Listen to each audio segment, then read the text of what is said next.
오늘 건축백선으로 설명드릴 작품은 윤동주 기념관입니다.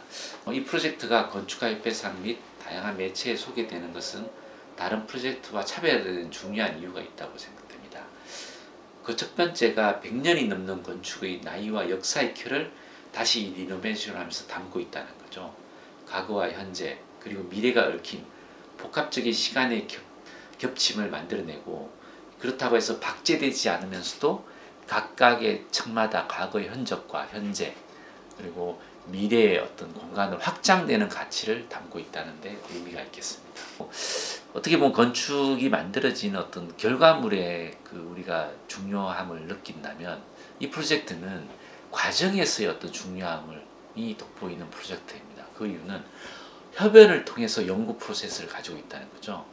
윤동주의 유품과 문학, 유산, 그리고 100년이 지난 이 건물의 가치, 이런 것들을 단순히 어떤 디자인한다는 것이 아니고, 이 문학, 역사, 디자인, 전시, 건축 분야 등 다양한 분야들이 긴밀하게 협업하고 고민한 결과의 과정들이 어떻게 보면 굉장히 돋보인다고 할 수 있겠습니다. 100년이라는 시간 동안 기숙사에서 그 사이에 많은 어떤 건물로 활용되고, 지금에는 기념관이라는 역할을 가져가야 되는데, 거기에서 저희가 있는 어떤 기숙사의 방이란 방의 개념, 청의 청 개념, 이런 내부와 외부의 관계들을 굉장히 긴밀한 연계성과 치밀함을 통해 가지고 저희가 내부 공간에 받아들이고 있는데요. 그리고 마지막으로 이 3층 천정에 보시고 있는 이 구조는 숨어있는 역사들의 원형을 다시 보여주면서 시간의 흔적과 아름다움을 묘사하는 굉장히 이 공간의 백미라고 볼 수 있는 공간입니다. 단순히 어떤 건축의 기념비적인 공간이기보다는 한국의 문학을 알리는 굉장히 중요한 공간이라고 생각합니다. 그래서 최근에 이제 글로벌 아트 컬처에 소개된 걸로 알고 있는데요.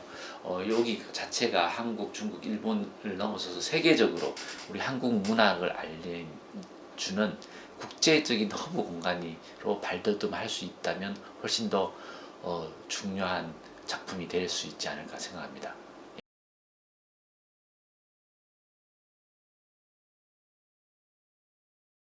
윤동주 기념관 프로젝트는 지어진 지 한 100여 년쯤 된 근대 기숙사 건물을 다시 재사용하는 레노베이션 프로젝트인데요. 이 핀승관 건물은 저희가 1922년이라고 추정을 하는데요. 이제 연세대학교 신촌 캠퍼스의 언더우드 본관 이후에 두 번째로 오래된 현존하는 건물이고, 학생 기숙사로 지어졌습니다. 그때 마스터 플랜 당시에는 기숙사 5동하고 식당동하고 이렇게 여러 개로 계획이 되었지만 결국은 하나만 이제 지어졌고, 윤동주가 연희 전문 시절에 직접 거주했고, 거주했던 건물로는 유일하게 남아있는 건물로 알고 있습니다. 기숙사로 쓰여진 이후에 음악대학, 교육대학, 그리고 연세대학교 법인, 연세춘추 이렇게 다양한 공간으로 사용되어 오다가 최근에 윤동주 유가족들께서 유품을 기증을 하시고, 그리고 또 동문들께서 후원을 해주시면서 이게 이제 기념관 사업으로 발전을 하게 되었습니다.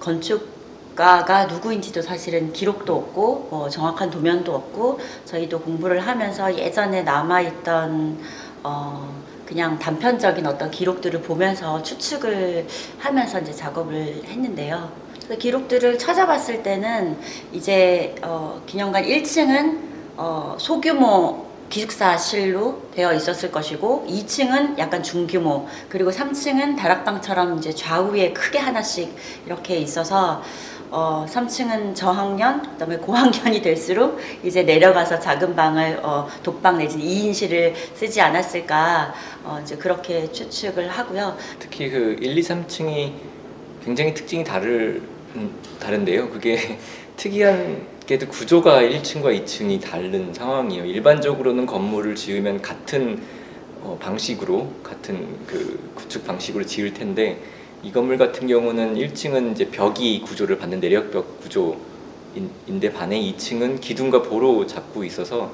이렇게 흔한 상황은 아니고요. 그러다 보니 1층은 벽들이 그래도 좀 예전 벽이 많이 남아 있었고 예전에 스케일이 조금 남아 있는 상황이었지만 2층은 기둥과 보호 구조였기 때문에 굉장히 사실은 많이 변형이 있었던 상황이었고요. 3층은 또 다락방, 일종 다락방이니까 사실 또 고나름대로 다른 구조였고, 그래서 1, 2, 3층이 굉장히 다른 특징을 좀 가지고 있었습니다.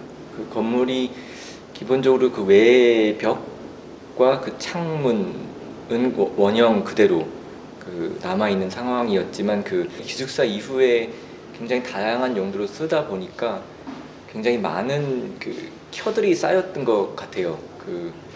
뭐 페인트도 여러 번 칠해지고 벽지도 붙기도 하고 마감재도 바뀌고 하면서 굉장히 많은 켜들이 쌓였던 것 같은데 그 켜들 중에 어느 시점을 드러낼지 혹은 어떻게 통합을 할지 그리고 또 우리가 새로 지금 가미하게 되는 부분과 또 어느 시점에 또 어떤 관계를 맺을지 그런 것들이 가장 중요한 저희 고민 중에 하나였던 것 같습니다.